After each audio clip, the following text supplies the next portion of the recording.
speaker is Mr. Tu, who is head of Dispute Resolution Department in Halim Hong and Quek.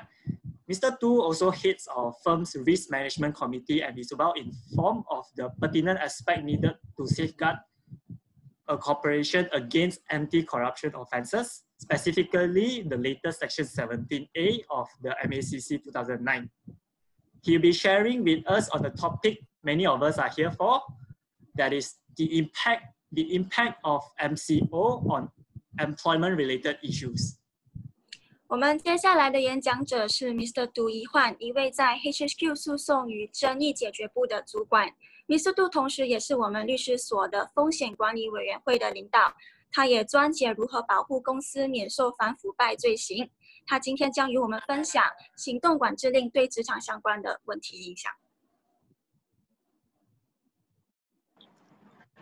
Good afternoon and welcome, Mr. Tu. 有请 Mr. 杜。Good afternoon to all of you here. Can you all see the screen, the slides here?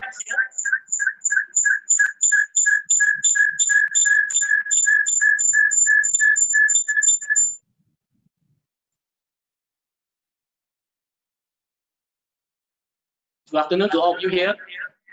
The topic that I wish to discuss today is on the topic that everyone has been talking around. Of course, with different views have been voiced because depending on your status as an employer or an employee. As you are all being notified throughout the mass media or the press, the MCO has been extended for another 14 days until 14 April 2020.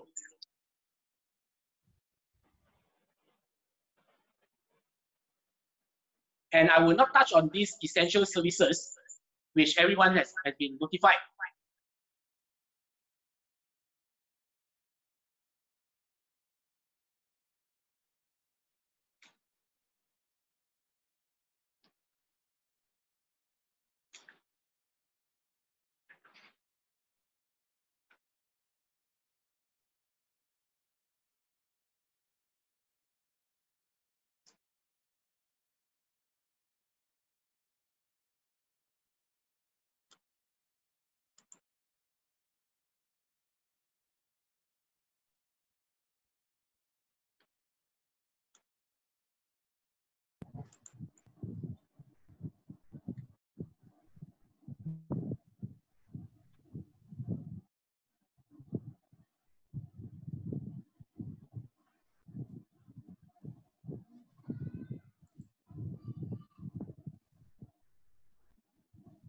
I will not touch on these duties of the employer.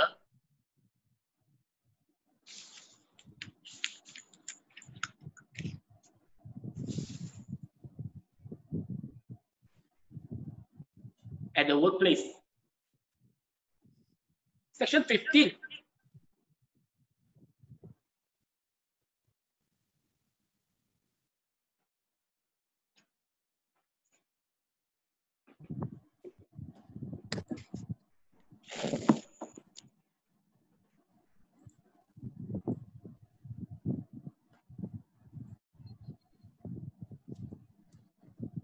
Section 15 of the Occupational Safety and Health Act stated that at all material time, without the even without the MCO being in operation, it's always the duty of the employer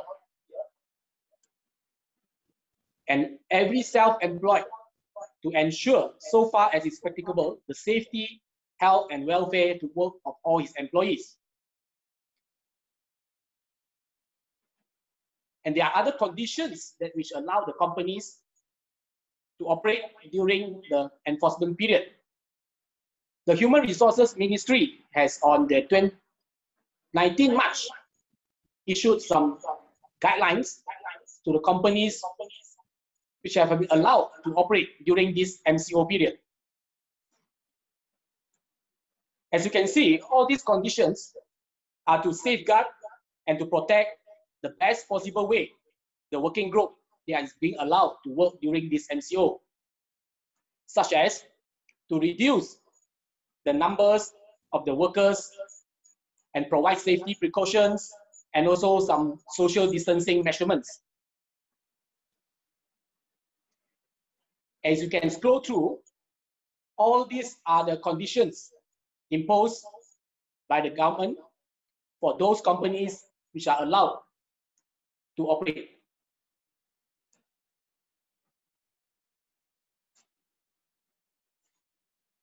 The next area that I need to touch, which is more on the concern of everyone here, is the employer's obligation to pay the salary.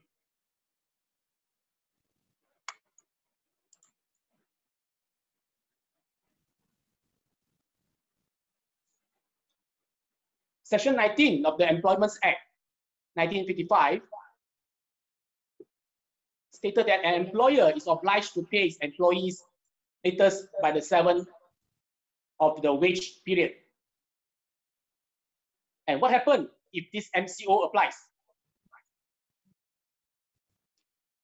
The Ministry of Human Resources, in his FAQ dated 17 March 2020, has recommended or suggested that the employers are obligated to pay full salary of the employees for the enforcement of the MCO. This is because the employment contract, according to them, is still in force. The employers cannot provide the employees with unpaid leave, save as agreed by the employees.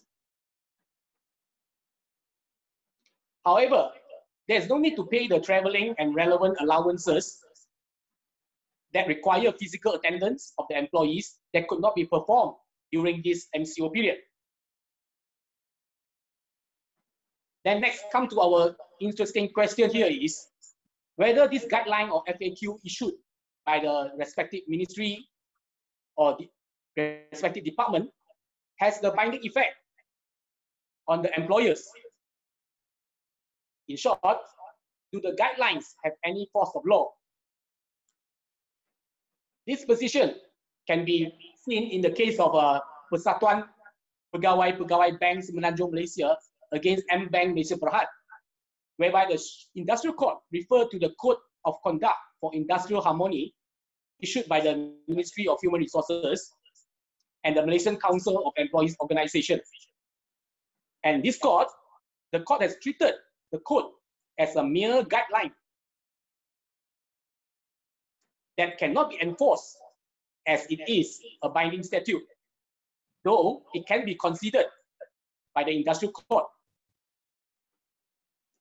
As you can see in the grounds of judgment here, the reasoning here, the court has referred those code or FAQ or even guidelines as merely a guideline and do not have a binding effect.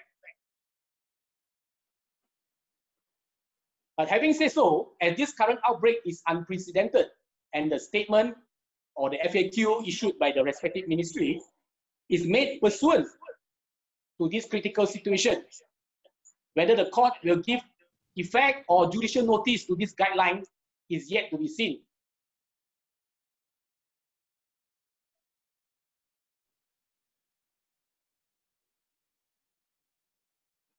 So what can the employer possibly do based on the contract to those non-working employees? As my colleague has discussed just now, there are two provisions that the employer may invoke. The first is the force majeure clause, and then second is on the frustration of contract. However, on the force majeure clause, it will be unlikely that there will be such a clause in the employment contract, as nobody would anticipate or foreseen this epidemic happening. As for the frustration of contract, as discussed by my colleague just now, it all depends on whether the criteria has been so-called satisfied by the respective parties. The third option the employers normally can do is on the conducting a genuine retrenchment exercise or voluntary separation scheme in the event that this business is really adversely affected. And the last option, and the best option so far that has been discussed, is to have a discussion with the affected employees for pay cut or even other possible arrangements during this affected period. However, please do note that based on the FAQ issued by the Human Resources Ministry on 20th March 2020, the 14-day enforcement period of the MCO cannot be treated as a basis for frustration of contract. Again, is this legally binding? What if the MCO is extended again and again, as what is happening now? Will the answer in the FAQ be different then? Well, what I can say is the Human Resource Ministry will be issuing further statements or updated FAQ very soon, since now the ministry has already imposed additional 14 days.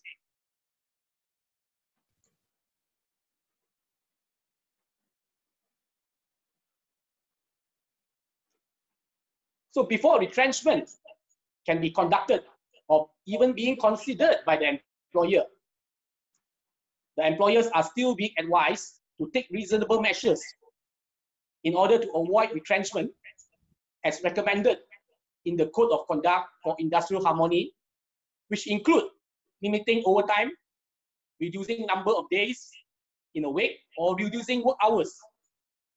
Employers could also implement temporary layoff in the form of temporary shutdown by offering a reasonable salary and allowing employees to work elsewhere until the operations of the company start again. They could also consider a fair pay cut after consultation and obtaining consent of the employees as a final resort if all other cost-saving measures have been implemented. Then eventually, should businesses continue to worsen to the point of requiring to retrench any employees, employers may then refer to the guidelines in retrenchment management for employees and employees issued by the Ministry of Human Resources, whereby the guidelines there are being laid down in details on retrenchment exercise. And some good practice that has been extracted from the code include the following. The employer shall give as early a warning as practicable to the workers concerned. Introduce schemes for voluntary retrenchment and retirement and for a payment of redundancy and retirement benefit. Retires workers who are beyond their normal retiring age. Assist in cooperation with the Ministry of Human Resource, the workers to find work outside the undertaking. And also the spread the termination of employment over a longer period to ensure that no such announcement is made before the workers and their representative or trade union has been informed. Exercise last in, first out principle, the so-called well-known LIFO principle. Terminate the services of all foreign employees employed in a capacity similar to that of the local employee. However, I need to emphasize here that do take note that some of these factors are, in some justified situation, cannot be considered mandatory. It all depends on the circumstances of each separate case. As long as it's a genuine exercise being conducted by the company, the court will normally not interfering in the managerial prerogative that they are exercising in.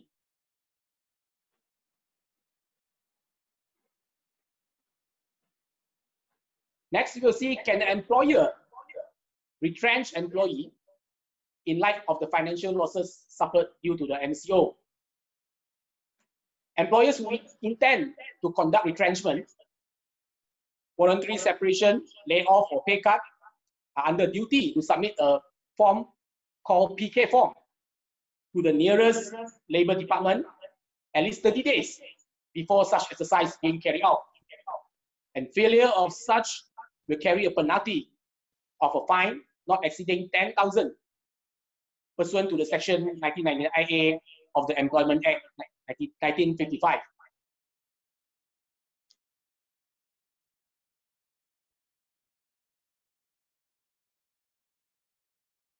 So what can an employee do towards an employer refusal to pay salary or even being retrenched?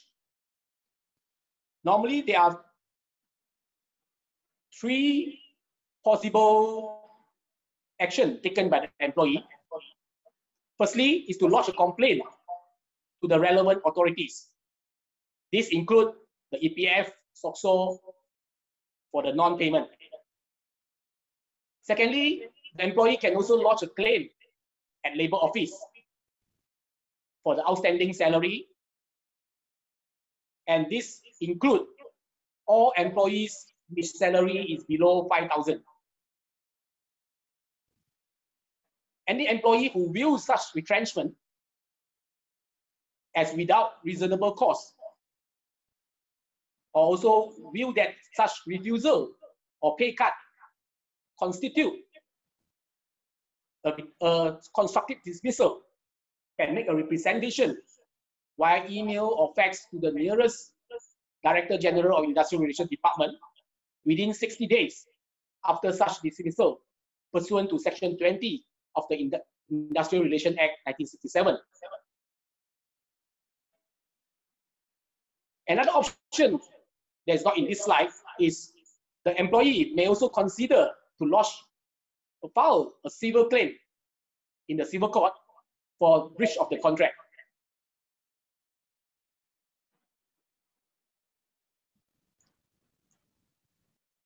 In the case of Tan Kok Chai, the industrial court held that the non-payment of a salary is a fundamental breach of employment and constitute a constructive dismissal.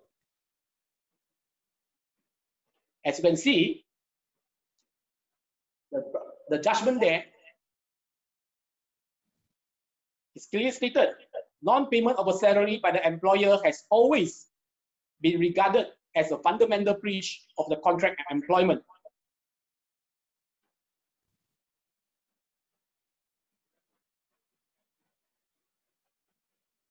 Then we have this constructive dismissal can also be viewed as a wrongful dismissal, as illustrated in the case of Rosaila Puspa Deraman.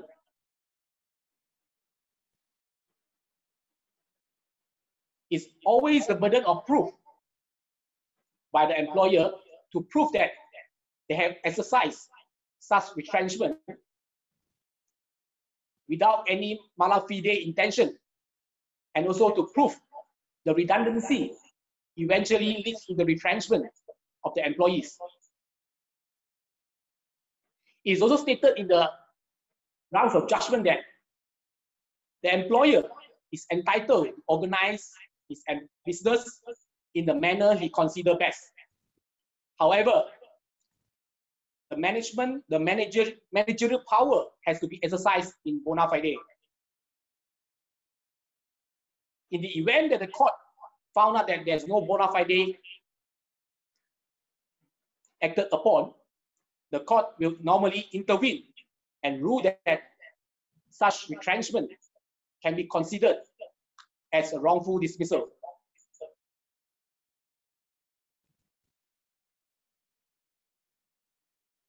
There's another new recent case in the Naja Ahmad, whereby the industrial court held that the pay cut clearly a fundamental breach of the claimant's contract of employment. So it has been cases in our industrial court to rule that non-payment of salary or even pay cut or even retrenchment being wrongfully conducted can be considered as a wrongful termination and subject to the intervention by the industrial court.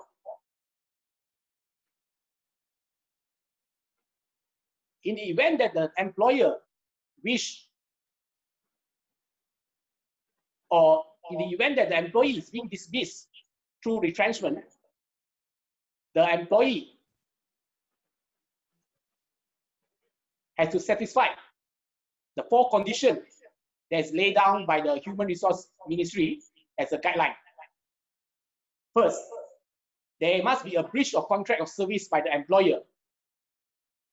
Secondly, the said breach must involve a fundamental breach of term of the contract of service. The employee has to inform and give reasonable time to the employer to rectify the said breach of contract. And the employee has to leave the employment immediately based on the said breach and not due to any other reason.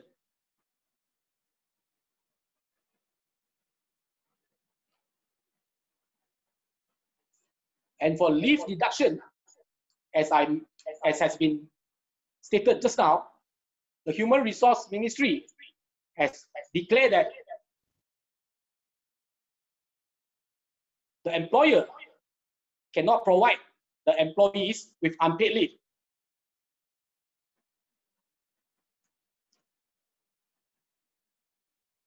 This is actually consistent with what has been the Human Resource Ministry issuing the guideline during the quarantine period. As you can see, in the FAQ issued by the Human Resource Ministry dated 16 March, the employers shall provide full pay sick leave for the length of the quarantine period to employees verified to have symptoms of the contagious infection outbreak and who have received order to quarantine.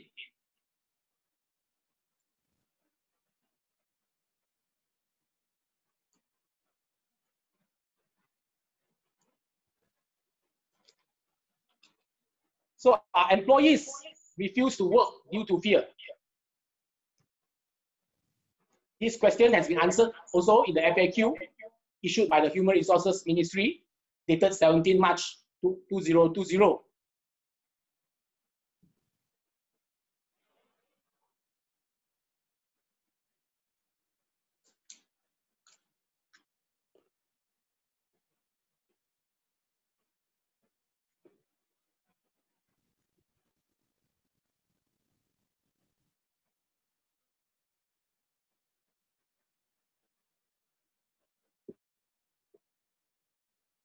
Employees are allowed to refuse work if they believe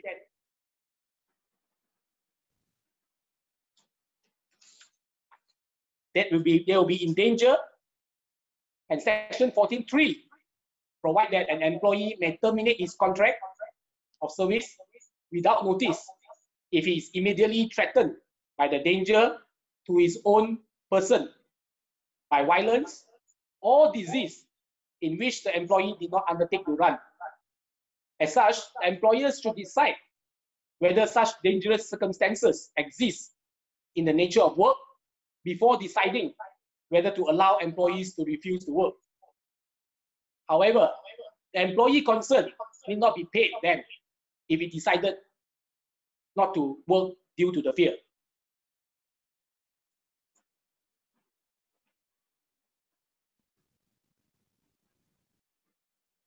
Lastly, what is the possible penalty for violation during this MCO period? There are few provisions under the respective act or regulation which provide the punishment penalty that is being imposed by the government. The general penalty in the 1988 Act, which is the Prevention and Control of Infectious Disease Act 1988, provides that any person guilty of an offense under this act for which no specific penalty is provided shall be liable on conviction in respect of first offense to imprisonment for a term not exceeding 2 years, or to fine, or to both. In respect of second and subsequent offense, to punishment not exceeding 5 years, or to fine, or both. And in respect of any continuing offense, to a further fine not exceeding 200 ringgit for every day during which such offense continues. It is also pertinent to note that Regulation 7.1 of the Prevention and Control Infectious Diseases, Regulation 2020, dated 18 March 2020, issued pursuant to the Parent Act, provides a different punishment, whereby upon conviction, the offender will be liable to a fine not exceeding 1,000 or imprisonment up to 6 months or both.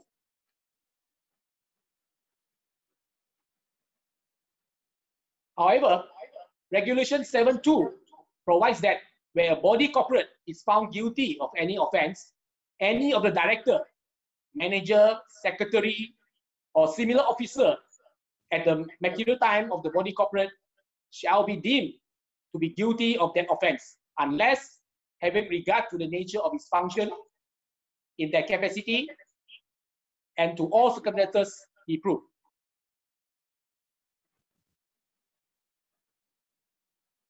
First, that the offense was committed without his knowledge, consent, or connivance. And second, that he took all reasonable precautions and had exercised due diligence to prevent the commission of the offense. The general penalty in the Act also provides that any person who is guilty of an offense under this Act, for which no other penalty is expressly provided, shall be liable to a fine not exceeding 500 ringgit or to an imprisonment for a term not exceeding 6 months or both. And the last relevant act that provides such a penalty can be found in the Occupational Safety and Health Act 1994, whereby it provides that any offense of not providing a safe system of work or healthy workplace can be fined up to 50,000 or imprisonment up to 2 years.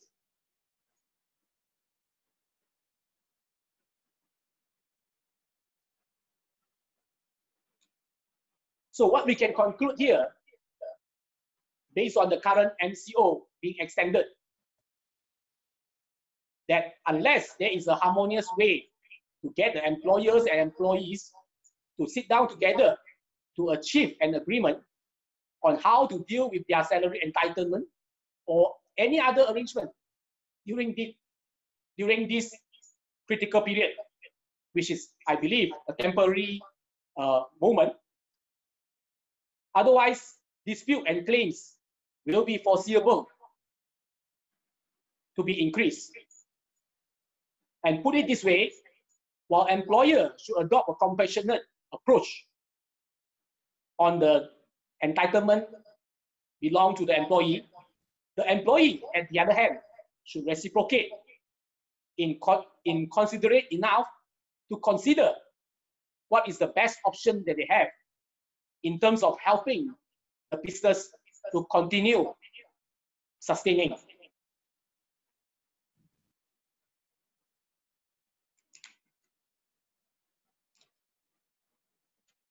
That's for my sharing today.